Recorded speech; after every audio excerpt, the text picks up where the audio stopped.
When Ralph Northam beat Ed Gillespie in Virginia in 2017, it was in a racially charged governor's race that Northam won thanks in part to strong support from African-American voters. Ralph believes that if we're going to talk about our history, then we should do it in a way that heals, not in a way that wounds, not in a way that divides.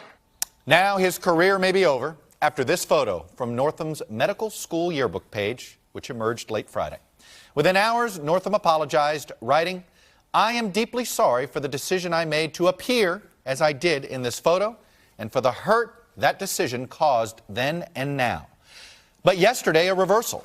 Northam said he'd never seen the yearbook before, and he claimed he was not in the photo. This was not my picture. I was not in that costume, either as black-faced or as KKK, and it's not me. Northam conceded that people will find it difficult to believe him. Then, perhaps underscoring that prediction, he revealed that he had worn blackface before. That same year, I did participate in a dance contest in San Antonio, in which I darkened my face as part of a Michael Jackson costume. I look back now and regret that I did not understand the harmful legacy of an action like that. Northam's political future is clearly in peril. Virtually the entire Democratic establishment, including Virginia's 2 Democratic senators, has called for his resignation. And Northam's press conference only accelerated those calls. Pretty much the only Democrat we haven't heard from is former President Barack Obama.